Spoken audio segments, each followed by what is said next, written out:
Many people keep their cars and trucks for over a dozen years. Considering all the new technology and safety features, shoppers might feel like Rip Van Winkle these days. Cars have seen monumental changes in the last 30 years.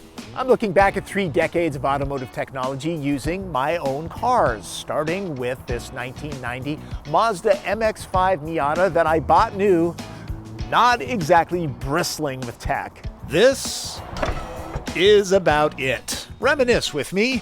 CD players were scarce in automobiles. There's one airbag. Engines were started with physical keys, and few had built-in anti-theft chips. Cars were fairly easy to steal. In the early 90s, anti-lock brakes, electronic traction, and stability control were rare. This car has none of that. It's still a hoot to drive, but large bumps cause body quiver. Modern MX-5s eliminate that by using ultra-high-strength steel. From 1997 to present day, the Voelk family has owned a total of 4 Volvo station wagons. Unfortunately, emphasis on the word total. The first 3 protected my wife and children very well, no fault of their own. It's in this time period, from the mid-90s to this 2008 model, that cars, and not necessarily just Volvos, did a lot more to protect passengers. 6 airbags became common, side impact units being especially valuable. Advanced seat designs helped reduce whiplash.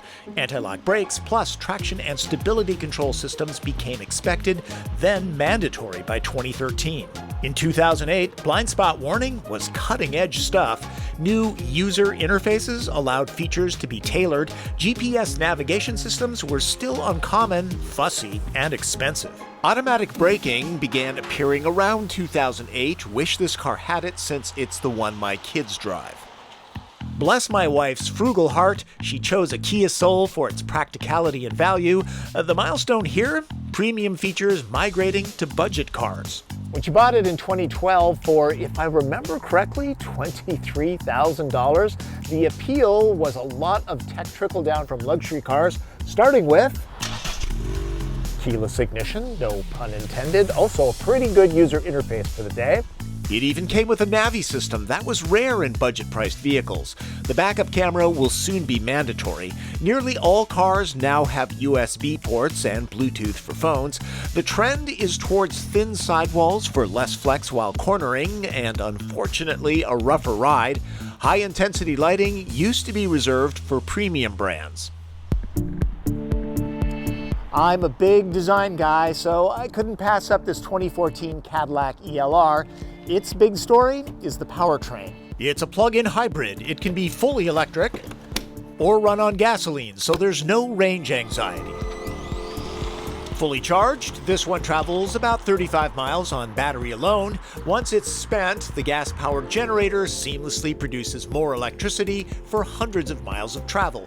In 15 months of ownership, it's been to the gas station once. It also has radar-assisted cruise control that matches speed with traffic ahead. Crisp, bright LED headlights should last the life of the car. This user interface is a little bit more sophisticated. It's a touchscreen, but it also has proximity sensing, so when I reach towards it, I get extra controls. Below it is a touch-sensitive surface with tactile feedback. It can be fussy, raising a point. Some advances can be annoying. Unlike this classic Prindle shifter, some modern electronic transmission selectors can be vague, and many cars need powerful user interfaces to tame all the features. Now, let's move to a car I don't own for the latest tech. The Idrive interface in the 2017 BMW 530i now gets touch sensitivity in addition to the classic knob operation. It accepts handwriting too.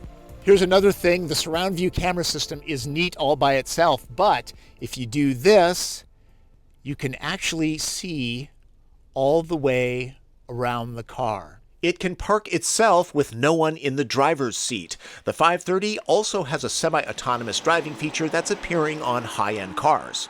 You can keep your hands off the wheel for up to 50 seconds. That's 5-0. No doubt, this tech will continue to improve and migrate down to lower-priced cars. All these modern features are great, and they may help save your life, but don't forget, buy the car you love. You just might keep it for 3 decades.